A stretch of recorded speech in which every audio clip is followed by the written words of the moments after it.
Hello, my most amazing and awesome artists. Today you're going to be getting a bowl that you can use a Sharpie to write your name and class code on. That's going to be the first thing you do, and then you can put it aside because we won't need that until last. Then you're going to be using clay and a slab to create your hand with texture and make it into your very own bowl that you will get to keep forever and ever. You'll have a texture toolbox full of different tools. The first one you're going to want to use is a smooth roller. This roller won't have any texture on it, or the texture would be smooth actually. I'm going to roll my clay slab out a little. A slab is a flat piece of clay that already has all of the air bubbles out of it. I only want to roll it enough so that it fits my hand. If your slab of clay already fits your hand, then you don't need to roll it out. In fact, I suggest not doing it because you need to do the pinky test. If your slab of clay is thinner than your pinky, it's too thin. Want your clay to be thicker or just as big as your pinky. Other than that, it's too thin and will stick to your mat. Pick up your slab of clay often, but carefully. If it's able to lift off of your clay mat, then that means that it's probably thick enough. If it starts to stick, that means you've rolled it too thin or pressed it out too much. Now I'm getting to use my texture toolbox. You will have a variety of different textures that you can lightly press into your slab of clay. Experiment with making different textures with these tools. Every tool will create a different texture, and you could use that tool in different ways. Now, if I don't like a texture that I tried out, I can erase it by dipping my finger in just a little bit of water and gently pressing on top or smearing it.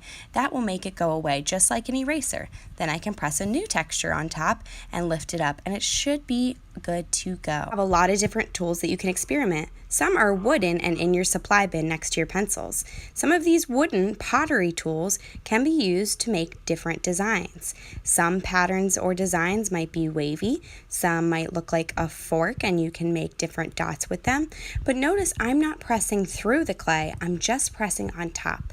If I press too hard, not only will my clay stick to the table and I won't be able to take it off, but it will also make a hole in my clay. And I don't want to have a hole in it until I'm ready to cut it out. So I'm going to experiment with all my different texture tools, trying each side of them. Maybe use the back side, use the front side, whatever you want. Once it's full of texture and you're happy with it, you're going to use your non-dominant hand.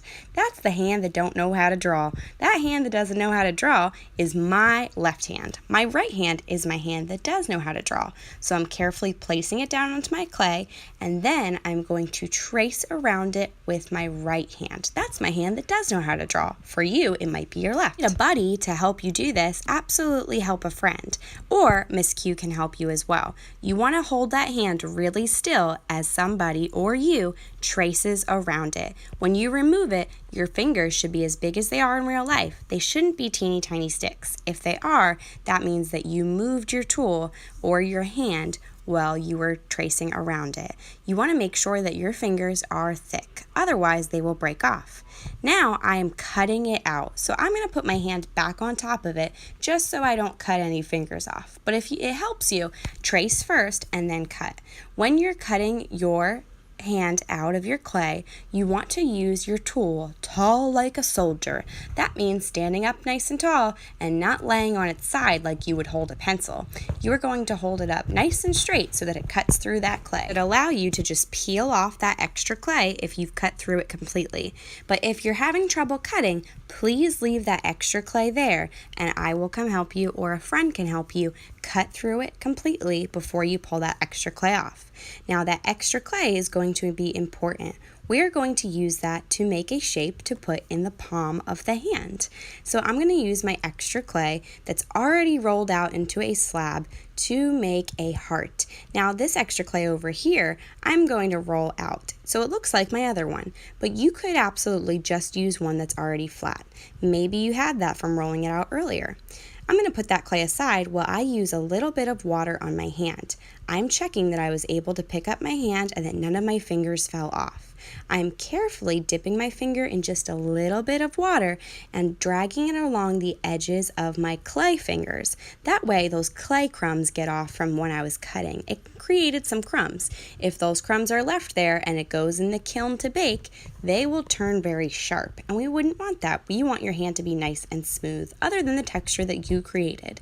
So once your fingers are smooth and there's no clay crumbs or bumps on the edges of the fingers, then I can use a heart tool to punch out a shape or heart out of my extra clay. Remember, that's also as thick or as thin as your pinky, no bigger and no smaller. I'm going to smooth out the edges just like I did on my fingers, and then I need to make it stick. If I just stick it on the middle there, it'll fall right off, and it'll even fall off when it dries. This is why you have these toothbrushes on your bin and that nasty looking water. It's called clay glue to scratch and attach. I scratch both sides, both the heart and where I want to stick the heart, and attach. It's called scratch and attach because you are making your very own clay Velcro. Both sides that you are attaching or sticking together need to have the texture to be able to stick. So I scratch and attach and then smush and smooth it down. You just saw me smushing down that heart to make sure it's really stuck. I should do the wiggle test. If I'm wiggling it and anything falls off, like a finger or the heart, that means I need to scratch and attach more or reattach. If a finger fell off, I would do the same method that I'd made for the heart by scratching and attaching. Now I'm going to carefully place it down in the bowl so that it stays. I'm being very careful doing that wiggle test, maybe moving a few fingers together so that I don't worry about them falling off as it dries.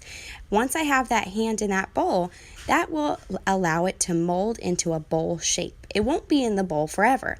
When it dries, it will be in the shape of a bowl so that somebody could put something in it, like a treat, like maybe candy, or maybe you could put jewelry on it, or you could give it to your mom or dad or grandma or brother or sister, or put a toy in it, whatever you want to use it for.